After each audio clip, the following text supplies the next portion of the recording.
The Ecowas chairman has just praised undeniable progress in Burkina Faso. Yes, Burkina Faso, the country that left Ecowas, the country they sanctioned, the country they warned would fall apart. So what did he see? And why is Ecowas suddenly changing its tune? Let's find out.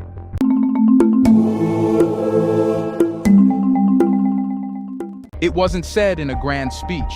There was no televised announcement or policy paper prepared for the press. It occurred during a low-profile briefing, one of those routine diplomatic sessions where officials recite updates that nobody listens to. But this time, the room shifted. The air got heavier. Because in the middle of that monotone report, the Ecowas chairman said something that stopped every ear in its tracks. There is undeniable progress in Burkina Faso. Just like that. Calm, measured, as if it wasn't the most explosive thing he could have said. No one reacted at first. It was the kind of sentence that doesn't land with a bang. It burns slowly. A few diplomats exchanged glances. A junior reporter scribbled it down, unsure if it was even meant to be quoted. But by the time the briefing ended, it had already started to echo through the corridors of power. The country that had exited Ecowas, defied its rules, resisted its warnings, was now being quietly praised by the man who symbolically leads the bloc. There was no context provided, no explanation, no walk back. The chairman simply moved on, as though the remark had no special weight. But that's exactly why it shook the room. Because in diplomacy, the most dangerous truths are the ones spoken casually. It wasn't part of a scripted peace overture. It wasn't a softening of sanctions. It wasn't even an official shift in policy. But it was something far more threatening to the Ecowas establishment. It was honest. Those close to the chairman knew something had changed the moment he returned from his quiet visit to Burkina Faso. The mission had been labeled technical, but what he encountered on the ground couldn't be dismissed as technical progress. He met young engineers building hydropower grids from scratch. He walked through market hubs filled with homegrown produce in regions once written off as war zones. There were no foreign consultants, no UN banners, no aid workers guiding the show. The chairman saw something that no Ecowas meeting had ever fully described: Burkina Faso functioning on its terms. And maybe that's what disturbed him most. Not the signs of improvement, but the fact that none of it required Ecowas at all. There were paved roads where maps once showed impassable terrain. There were schools filled with students whose parents had once fled the same villages. There was electricity in towns the bloc had written off, all without donor conditions, all without foreign troops, all without permission. That's what made the word progress so dangerous, because it wasn't just an observation. It was a silent admission that the old narrative no longer fit. And if the chairman could see it, even just for a moment, then maybe others would too. And if more start seeing what he saw, then the authority Ecowas once held over these breakaway states starts to crumble, not with rebellion, but with results.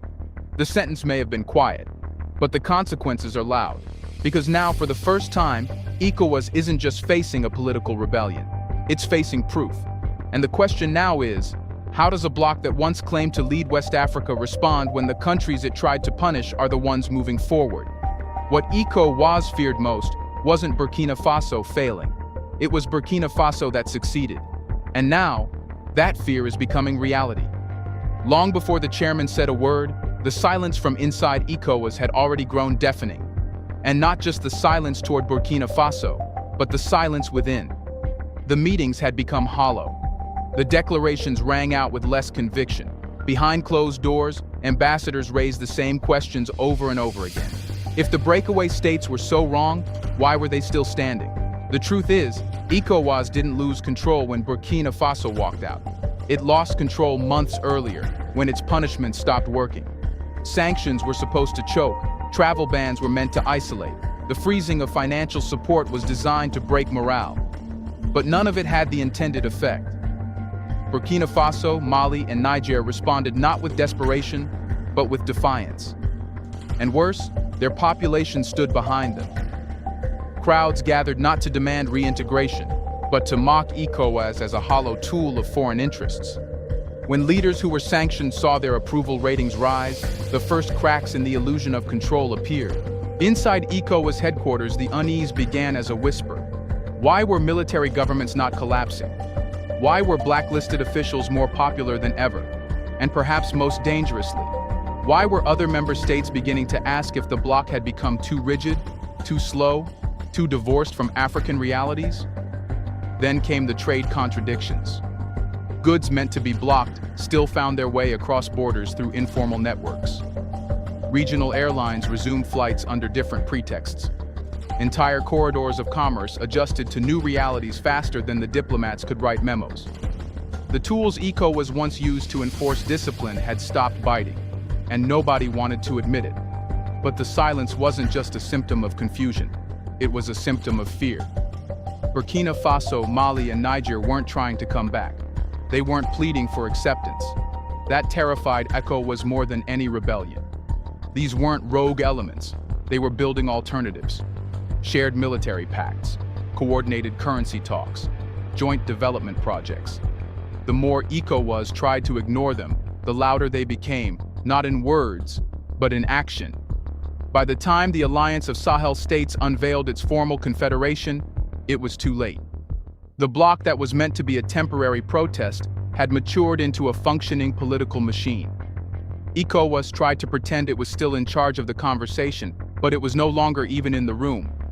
The streets of Bamako, Niamey, and Ouagadougou were filled with flags that didn't carry Ecowas stars. The slogans had changed, so had the loyalties. What the chairman saw on his recent mission wasn't surprising to everyone. Some in the inner circle had been warning about it for months, but protocol kept the truth buried, until that single phrase slipped out, undeniable progress, and confirmed what had already become obvious. Ecowas no longer controlled the narrative, because for a bloc built on soft power, the moment people stop believing your rules matter, you have no power at all. Let's pause for a second to say big thank you to the Black Culture Diary community, where Black voices, stories, and legacies are preserved and amplified. By becoming a member, you're not just supporting the channel, you're becoming part of a powerful cultural movement. Let's continue. Now the question is, did Burkina Faso deserve the praise? By the time the Ecowas chairman arrived in Burkina Faso under the guise of a regional inspection visit, something had already shifted, not in policy, but in posture. There were no red carpets, no diplomatic fuss, no long-winded welcomes. He wasn't treated like a powerful guest, but like a man coming to witness something he couldn't understand from his office. And that's exactly what happened. The streets of Ouagadougou were not quiet, but they weren't chaotic. They pulsed with movement, buses running on time, vendors selling local produce in fully stocked stalls, neighborhoods restored after years of conflict. But this wasn't what caught his attention. It was what wasn't there. No visible signs of foreign aid trucks, no UN presence, no international NGOs branding every wall. The development he was seeing bore one signature only: Burkina Faso. Everywhere he looked, function had replaced dependency.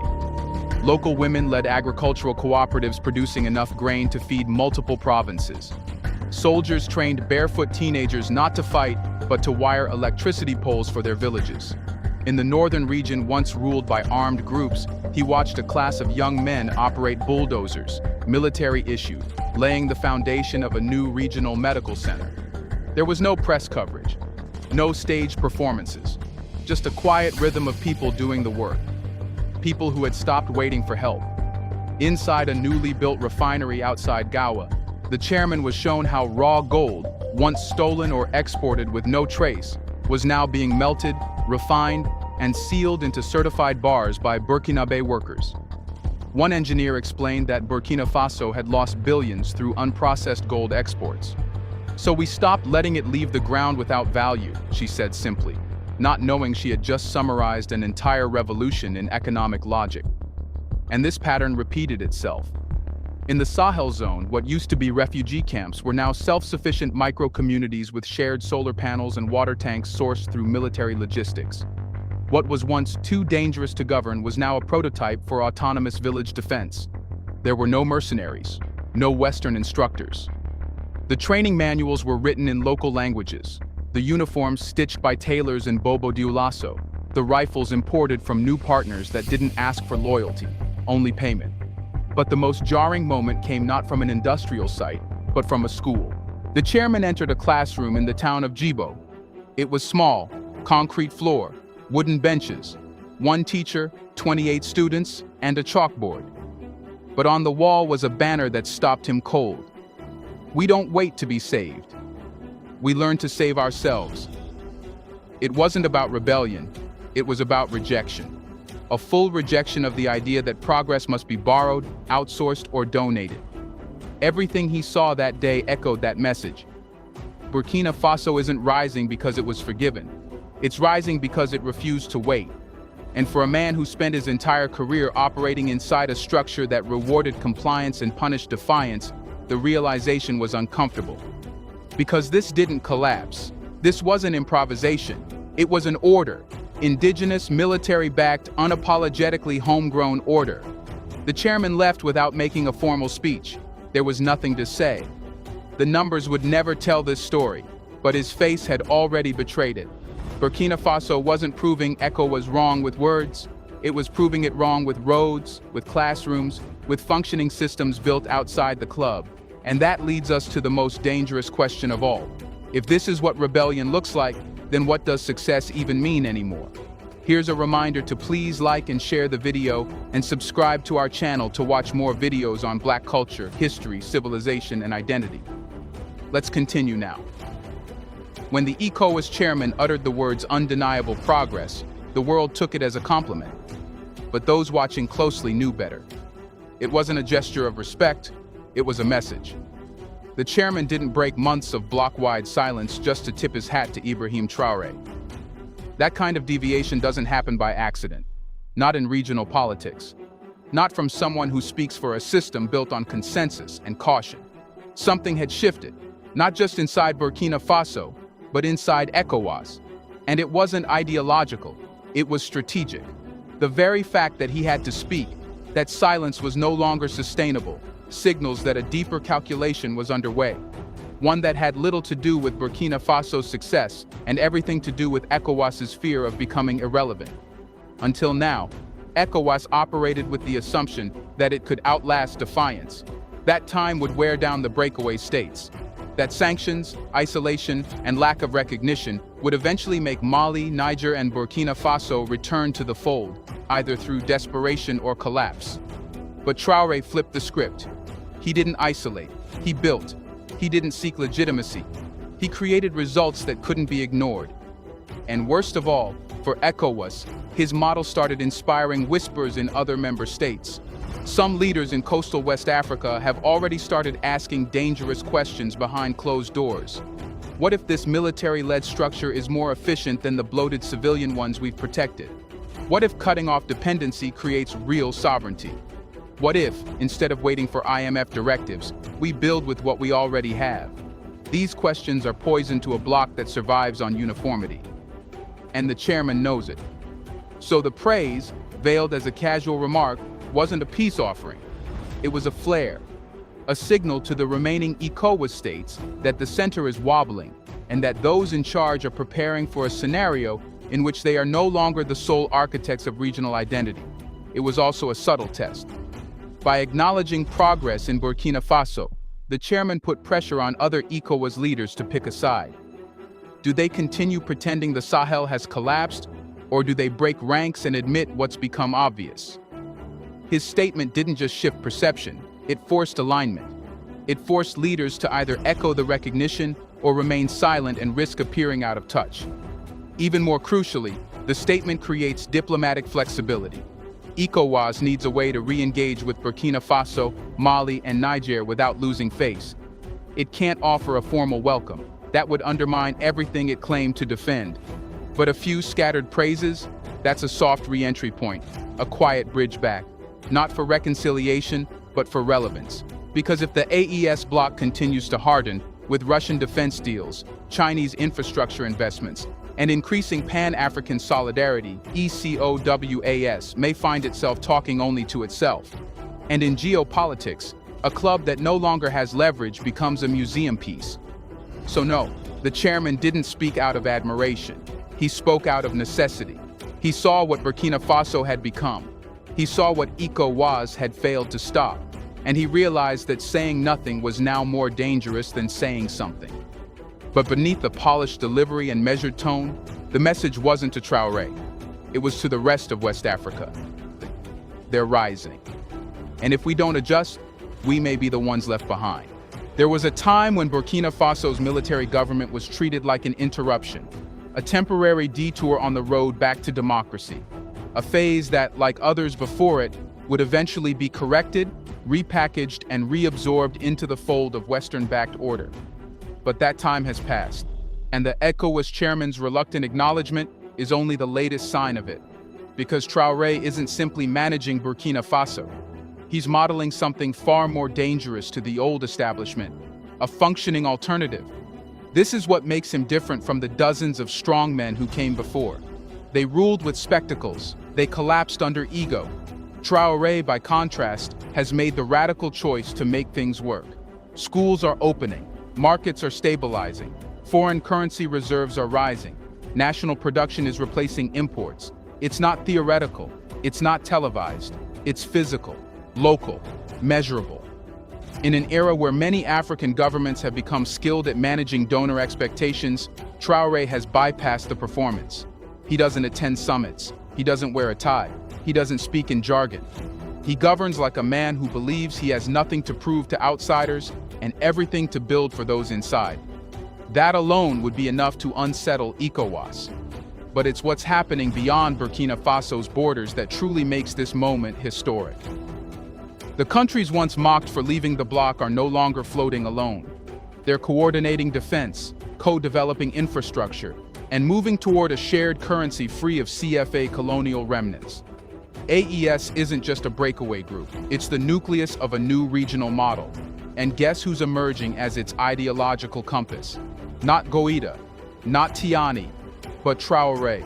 He's younger, less compromised, more aligned with the energy of a new generation that no longer accepts dependency as a national identity. He speaks in blunt, simple terms, but delivers complex structural outcomes. And when West African youth see his face on protest signs in Senegal or graffiti walls in Ghana, it's not about borders, it's about representation. He's become the avatar of possibility. That's what Ecowas didn't predict, that leadership wouldn't come from legacy or alliances, but from outcomes. In a region where many presidents still govern like colonial proxies, Traoré has redrawn the blueprint. He's made dignity functional, not just aspirational, and the longer that reality holds, the harder it will be to reverse. Burkina Faso may be relatively small. It may lack flashy skyscrapers or billion-dollar budgets, but it has something that no ECOWAS resolution can manufacture: momentum. Every village was restored. Every refinery is activated. Every soldier turned engineer.